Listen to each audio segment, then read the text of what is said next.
Hello, everyone. I'm joined by Dr. Faisal Devji, who's a professor of history at University of Oxford, and we are going to have a conversation with Mr. Sartaj Aziz in Islamabad.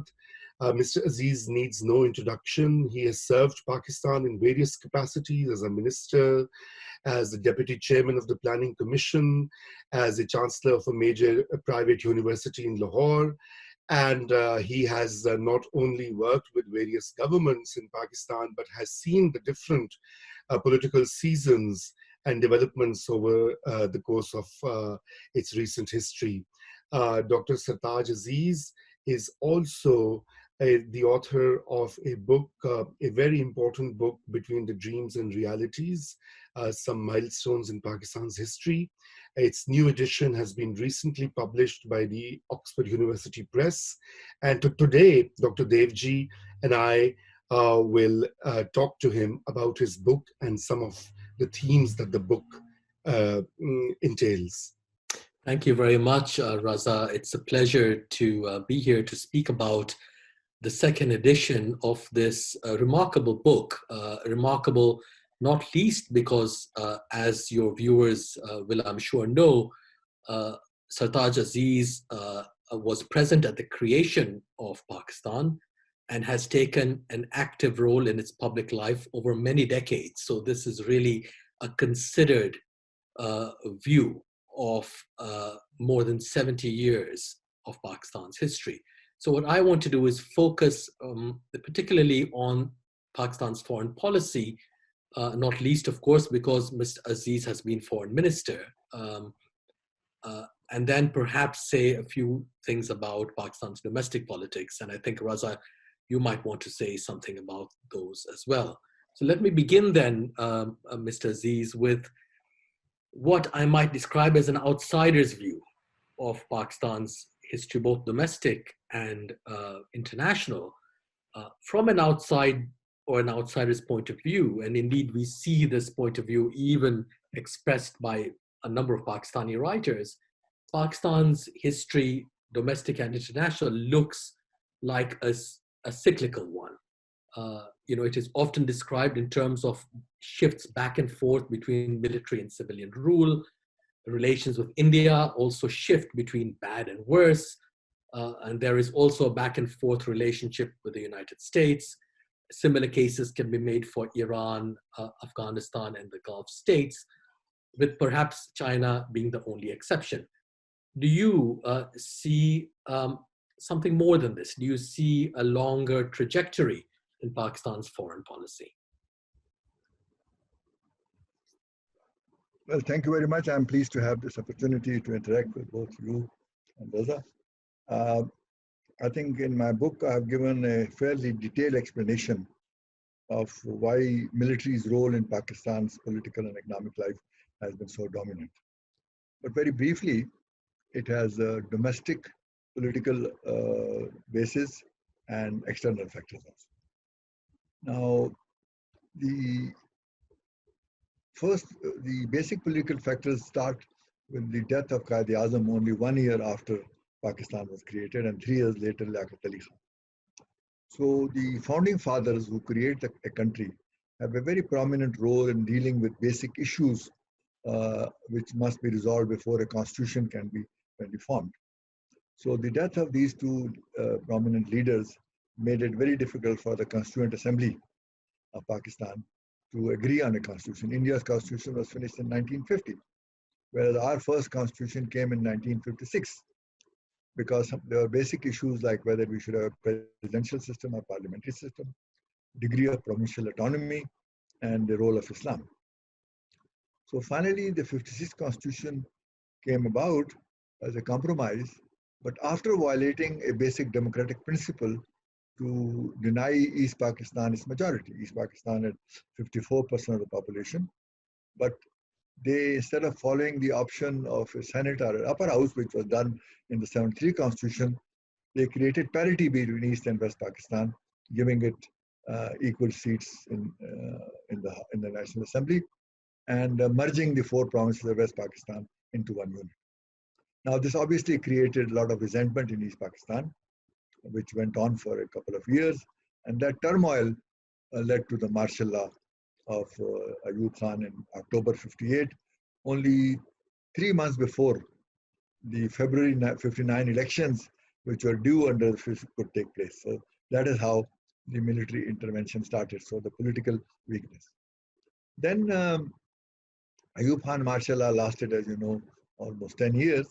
And in the process, the over-centralized rule of Ayub Khan created further resentment and disquiet in East Pakistan. The only thing that kept the two wings together was the fear of India, and that was damaged or nullified by the 65 war. So it took only 6 months after that for Mujibur Rahman to come up with a 6-point plan of maximum provincial autonomy, and only 6 years after that for Bangladesh to come into existence. Now, this was the tragic event, and when the East Pakistan crisis happened, it was the Indian intervention which divided Pakistan and led to the creation of Bangladesh. So that's further strengthened the resolve of the armed forces, never allow the opportunity to fix the hostile neighbor to again damage Pakistan. So this particular mindset or the determination of the armed forces to evolve a kind of security state in which the dominant role is to prevent Indian hegemony and Indian damage started from there. Then, of course, there were other factors which also played a role. And in the process, I think, apart from the Indian military intervention in Bangladesh, the Ayub Khan, of course, becoming a partner in the Cold War War, because to counter India, he joined the Baghdad Pact and then Mutual Assistance Pact and Baghdad Pact and CENTO and CETO. And so that way, the army's role again became stronger. And a few years later, when Ziaul Haq came, he again joined the US war on terrorism. The war on Afghanistan, since Russia invaded Afghanistan in '79. And then Musharraf's time came, and again joined the West in the war against terror. So these external forces further strengthen the role of the armed forces because, and in fact, in the book I ask a question, is it only a coincidence that every time the West and the US and the West need Pakistan, there is military rule in Pakistan? So this combination of domestic political weaknesses, which started off with a lack of constitution, and I think this also is important because if the military keeps taking over again and again, the roots of democracy doesn't become stronger, and the process through which authentic and competent political leaders of experience can emerge also gets damaged. So that these are a combination of internal and external factors which have led to the very dominant role of the military in Pakistan, and this has become even more extended now. So this is the first part of the question as to why this dominant role. The second part of the question deals with the external policy of Pakistan and its relations with the US, Iran, India, and of course the Gulf. Now there, I think on the whole, if you look at the situation, in my book, chapter 11, is titled Foreign Office, a melting pot of global fault lines. So Pakistan has been affected by a very large number of global fault lines, started with the Palestinian problems and the support that Pakistan gave to that cause. Then, as I mentioned, the Russian invasion of Afghanistan, which not only spilled over into Pakistan, but sent the hordes of drugs and guns and terrorists into Pakistan. And then, of course, you had the Gulf problems, Middle Eastern problems in general, and the rivalry between Iran and Saudi Arabia and the Yemen war, etc., which also affected Pakistan. So if you look at this multiplicity of factors and global fault line, I think on the whole, compared to many other regional countries, Pakistan has managed its relationship quite well, maintaining a balance between Saudi Arabia and Iran. We have especially good relationship with Saudi Arabia and Turkey, and also with other Gulf countries. And we have improved our relationship dramatically with China after the very strong transformation of 2015, and CPEC as a flagship of IBO, the Belt and Road Initiative. So I think on the whole, I would say that in terms of future trajectory, as you mentioned, our relation with China stands out as a major achievement. But otherwise, in this difficult environment and geopolitical context, Pakistan has, on the whole, maintained fairly steady and without allowing the foreign policy issues to become very dominant. Thank you, Mr. Aziz. You know, it's interesting you mentioned parity when speaking about the politics that eventually hived off east from West Pakistan. And it just struck me how intriguing it was that parity, of course, was the crucial word for the Muslim League in colonial India as well. They wanted to make parity between Hindus and Muslims in that case. So some of these terms have a very long inheritance. But I wanted to ask you about something else you write in your book that has to do with the absolutely central role that India plays in Pakistan's foreign policy. You seem to suggest that all of Pakistan's other international relations are mediated through the lens of the Indian problem. Does that mean that Pakistan's foreign policy is forever to be held hostage to India in this way? And can its foreign policy not be decoupled from India in certain places and certain times? Well, as I've explained, that it was basically the unresolved issue of Kashmir which determined this hostility. And also the circumstances in which Pakistan was created and the large-scale migration of people, and it was a very hasty partition in which millions of people moved from one country to another and thousands were massacred, created a very strange atmosphere. Now, at that time, of course, the British decided that the 500 states which are in ex-British Empire would decide on the basis of their geographical proximity and the composition of population whether they want to accede to India and to Pakistan. All of them did reasonably well in a short period of time, except 3 states, Hyderabad, Junagadh, and Kashmir. Hyderabad, of course, was a Hindu majority state ruled by a Muslim Nizam and wanted to stay independent, but India said, no, you don't have any right to go against your own people. So he then asked they marched their troops and called it police action and captured. Junagadh acceded to Pakistan. Again, India sent their troops and did not. In Kashmir, they did not follow this principle, that the ruler does not have any right to decide against their population. And the Maharaja, through a dubious instrument of accession, decided to join India, and the first war between India and Pakistan started in 1948. So this was the history in which this thing started. Now, after that, in the 50s and 60s, a number of attempts were made to resolve the Kashmir issue. If this had been resolved, I think not only India would have had an opportunity to exercise in world affairs, but Pakistan relation with India would have become like Canada to America, for example. But by doing so, it created this continuing hostility in which both sides were spending disproportionate amount of their resources on defense and troops, and at the same time were not able to achieve the desired transition that in a good neighbors relation could lead to. So this is the sort of history of this. But then our relation with India went through several phases. Up to 65, the first 3 decades, we followed the UN resolution of 1949 to have a plebiscite in Kashmir. And it was, many resolutions were passed, but India, with the help of Soviet Union and USSR, succeeded in thwarting those. So in desperation, Pakistan launched Operation Gibraltar in September 65, and obviously that led to the war in September 65. And that was the second war after the Kashmir war on this subject. So that is when Tashkent Declaration was signed in January 66, in which we agreed to have bilateral relations.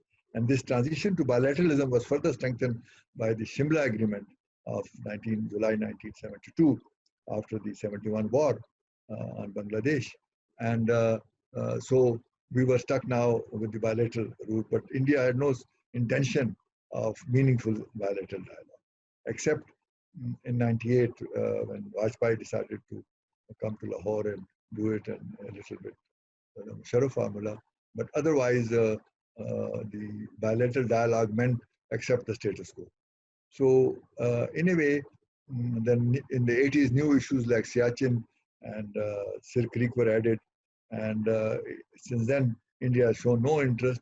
And after Prime Minister Modi came to power in 2014, even that formal dialogue process, so to say, was totally put in cold storage.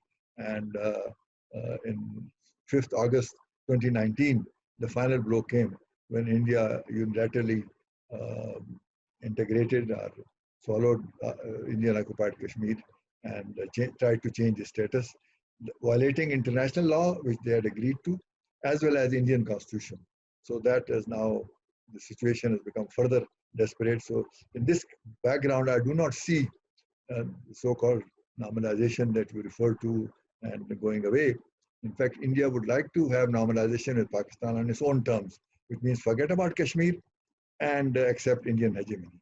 But as long as these violation continues and large scale, because after the 90s, a new phase in Kashmir had started when people really launched a very major intifada, and that has gone on, and the violation of human rights have multiplied manifold. India has the largest concentration of troops in Kashmir, about 700,000 troops there. And so in this context, Pakistan is for the larger power to have better relations. Pakistan keep asking for dialogue and better relations. In my view, friendship with India is not possible in the foreseeable future. But normal coexistence is possible, in which if we keep talking about some approach to Kashmir, as well as have trade and coming and goings, I think the situation can normalize. But we have very serious ceasefire violations, and it's very unfortunate.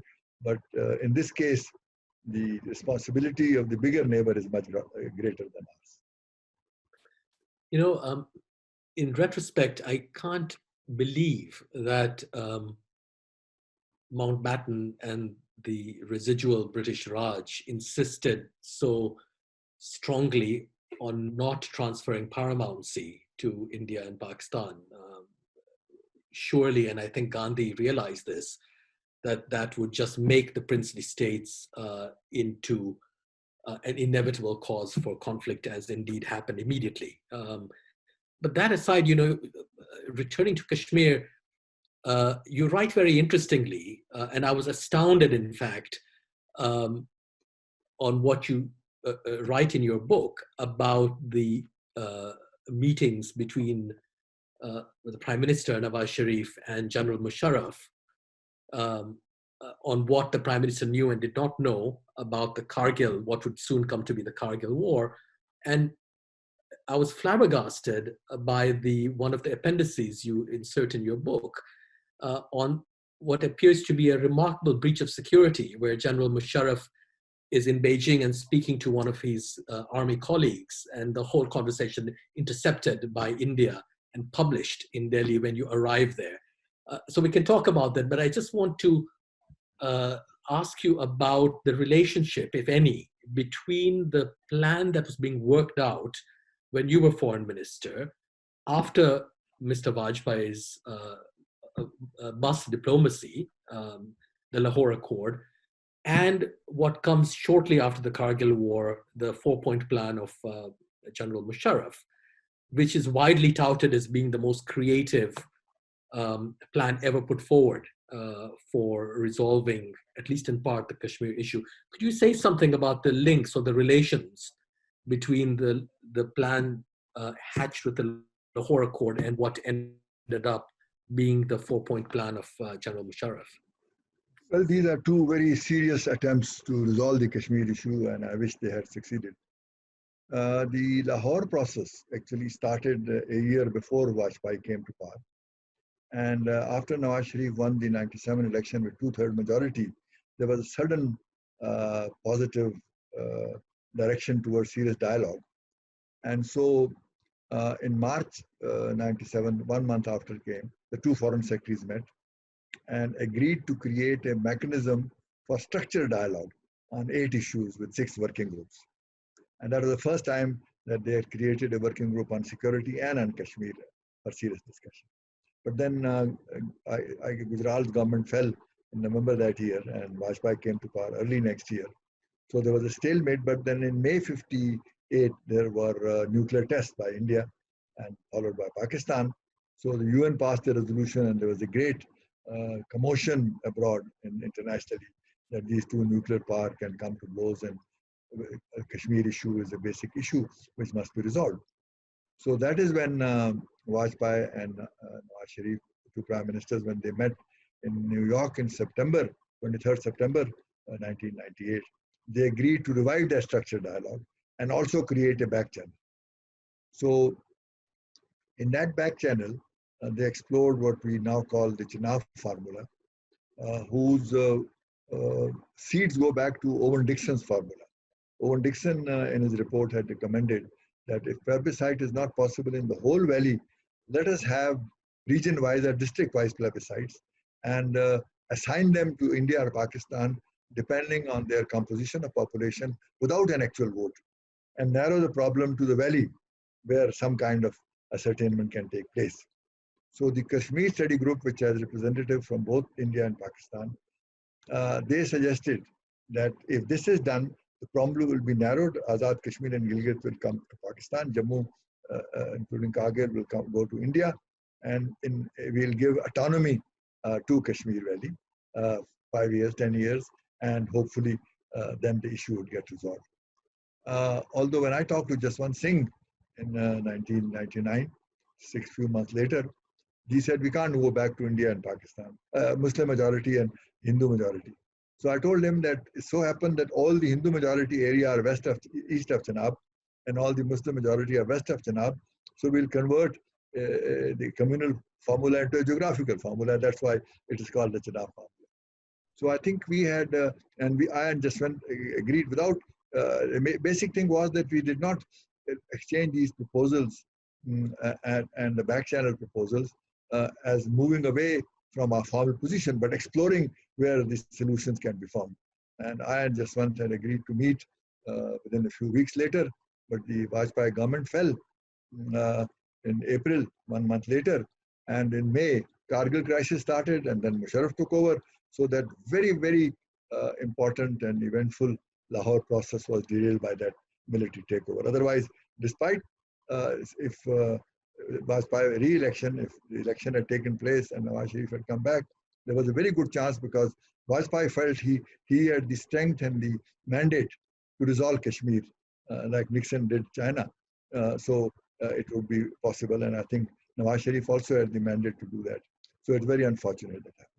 Now, Musharraf's formula, 4-point formula, is similar in the sense that it did not ask for going back to a plebiscite in the whole state, demarcation of regions to identify which region of demilitarization, and maximum autonomy into the regions, and a joint mechanism for certain function. These were the 4 elements. So basically, the two are similar, but the basic difference was that in the case of Lahore formula, we never put on the table formally and moved away from our negotiating position. Whereas Musharraf unilaterally offered concessions without any reciprocation from India. So that's what compromised our position.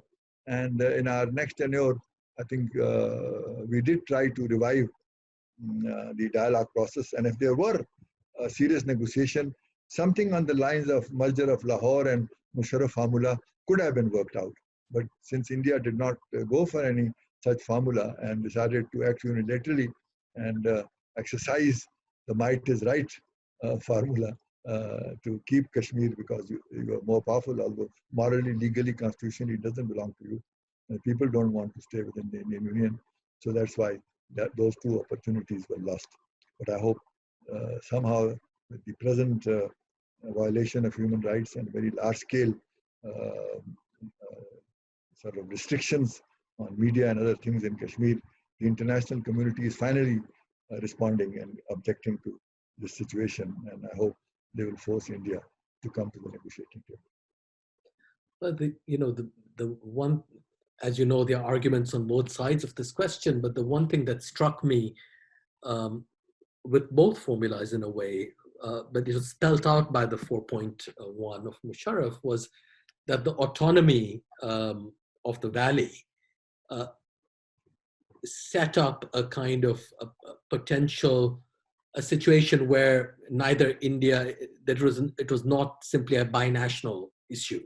There was some other kind of, the introduction of some other mode of governance, which struck me as being very, very creative. But in both your plan, the Lahore plan, and mirrored in some fashion by the 4-point plan.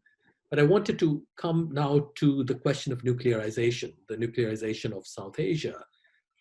And we are often told, and you describe it so well in your book, how the Kargil conflict resulted in enormous pressure being put on both countries and certainly on Pakistan because of the nuclear issue. And all subsequent conflicts with India have, of course, gone in the same way. So we're often told that the nuclearization of South Asia means that there's a unique danger posed to the peoples of the subcontinent.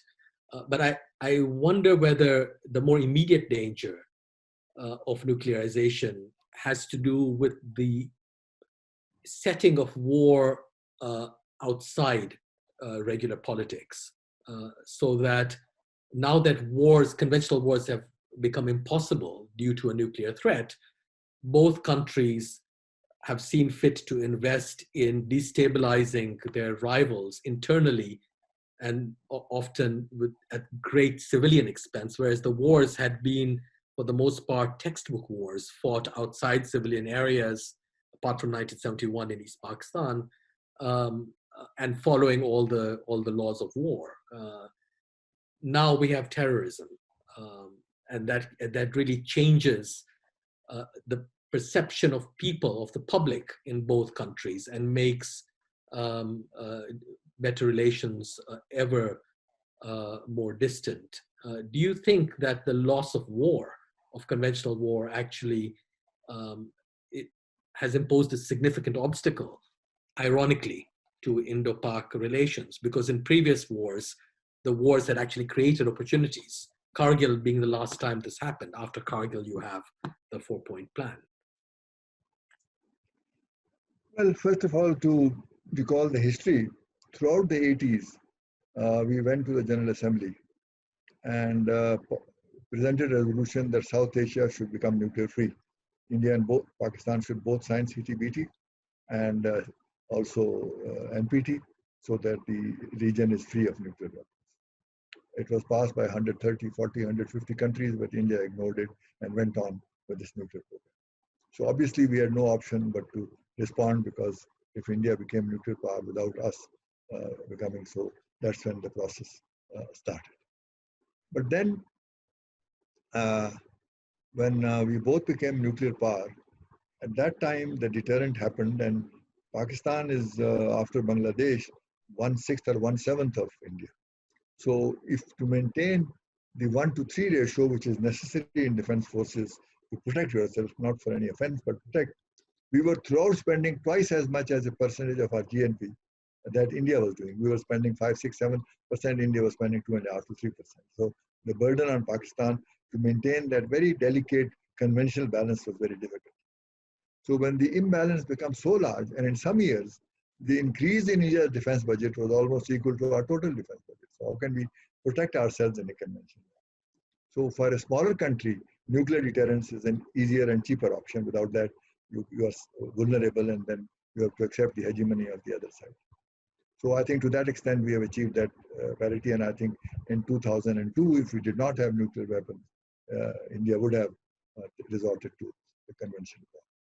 What you describe now is called the 5th generation war, in which you do cyber warfare, you do subversion, and so on and so forth. Terrorism, I don't accept. I think these freedom fighters who were helping the Kashmiris were called terrorists, but we all know in Africa and everywhere, freedom fighting is very different from people who are fighting for the right of self-determination cannot be branded as terrorists. So I think That was, India took advantage of the 9/11 and started bringing out any outside interference, cross-border thing was considered terrorism. But I think everybody acknowledges now that the movement in Kashmir is very indigenous. The struggle for freedom is very indigenous. Initially they received in the 90s some support from Kashmiris here who went to help them. But generally it is a domestic intifada which is going on. So now coming to your question about opportunities for negotiation, when there is imbalance between two powers, the negotiations are always lopsided. And that's why before the war, like we see in Afghanistan today, the fighting is intensified because each side wants to strengthen its negotiating position, because what you can gain in the battlefield, you don't compromise in the conference table. So we are in that very difficult situation with our resources being more limited. We have managed so far to protect our vital interests. India has actually achieved hegemony over all the other SAARC countries except Pakistan. And despite our size, we have managed to maintain this, what I would call, balanced position. And cyber warfare is a very delicate and very difficult warfare. And people are learning how to conduct it. And I think so far it is painful because ceasefire violations also are very frequent now. And the subversion by India and Balochistan, etc., has been much more harmful. But I hope now the international pressure to resolve issues, because we are in the post-COVID world, I don't know what's going to happen. And I think that in the changing scenarios that we are seeing, there's a need for much greater international pressure to achieve this balance, because fifth generation warfare can go on for a very long time and damage both countries very badly. Yeah, I mean, it's so difficult to say, isn't it? Because every day things seem to be changing. Only the other day we have seen,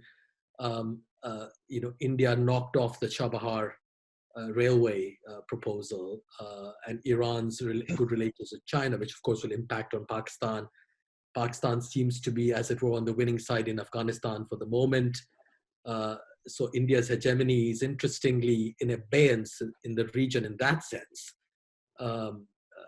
The more it seems to get closer to global powers like the United States, the less it seems to be able to exert hegemony in its own neighborhood, which is a fascinating relationship. But I wanted to end my questions, and then we can move to Raza, with a comment, interesting comment you make in your book about how the real threats today that nation states face tend to be internal ones. Of course, they might be engineered in some ways and supported by outside forces, but they seem to be fundamentally internal in character. And I was reminded when I read that comment of how, of course, the Bangladesh war emerged as an internal problem, though it was supported by outside forces as well. And of course, Pakistan itself emerged as part of an internal dispute or conflict in colonial India. So I wonder if you could tell us, say more about what you mean by the greatest threats being internal rather than external in modern international politics. Well, internal problems are now multiplying in many countries, including America, you see, because when you are trying to decide what kind of a nation you are and what your priorities are, inward looking, outward looking, inclusive, exclusive, these are very hard choices. So I think, let me quote a paragraph from my book, which sort of sums up this particular answer to your question. It says that the vitality of a nation does not come only from economic progress and the size of its military, but also from its shared values, cultural heritage, and social energy. In this context, the classical definition of a nation with a common language and a common culture has been replaced with the modern concept of nation state with a diverse range of cultures, languages, and ethnic groups. This diversity, if properly harnessed and harmonized through democratic principles and forces, can increase the inherent vitality of the nation. So I think basically it depends on these broader factors of common values and social heritage and social energy, so that a nation becomes more cohesive. Pakistan, of course, has different ethnicities. We have managed it so far because after Bangladesh, everybody learned the lesson that you have to have sort of create, and it's the democratic process which actually harmonizes these, because every constituent unit then has its own ability to rule its own, manage its own affairs. So I think that democracy combined with these broader concept of nationhood will hopefully lead us to better days. Thank you. It just, as you were speaking, I was recalling how even in colonial times, the Muslim League was the party, in fact, all the opposition parties in India, opposed to Congress, that is, emphatically, as you know, made their stand on federalism, on the recognition of diversity, of internal diversity. And so, this is a lesson Pakistan seems to have forgotten when it had to deal with East Pakistan, though of course there were reasons for that because they were separated and all the rest. But I think that if what you suggest comes about, it will only be a fulfillment of the vision of the early Muslim League. It is entirely in keeping with what is known as Muslim nationalism.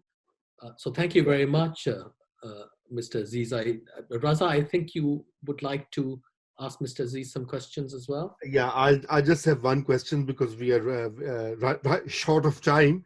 So, well, thank you very much for the opportunity, Aziz Saab. The first, I was really intrigued in your new chapters that I will quote a line. Fundamentally, Nawaz Sharif did not fully comprehend the depth and strength of de facto forces, and also ignored the importance of a broader coalition of political forces for establishing the supremacy of democratic institutions. Now, I was very much intrigued by this statement because it sums up what was going on as well. I mean, I agree personally, but I wanted to know a little more because you know the man himself, the prime minister. You've worked with him. So what was going on in this last tenure? Because this was a really tragic turn of events. The derailment of democracy that we are seeing in the past few years is linked to that particular moment. Well, I think, as I said earlier, that the Charter of Democracy, which Benazir Bhutto and Nawaz Sharif signed in 2006, actually was the basis that political forces, if they want to have extra constitutional forces away from power, they have to have certain rules of the game. Now, unfortunately, that Charter of Democracy was not followed up in 2008 when the PPP government came to power after winning that election, after Benazir's death. And that, I think, weakened that particular platform.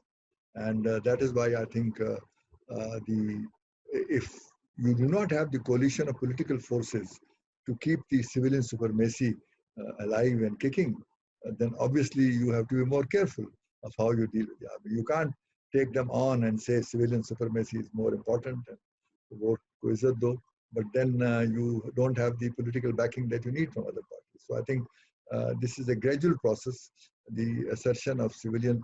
And you see, let me also point out that in every profession, you need experience of at least 20-25 years to become a good surgeon, a good carpenter, a good artist.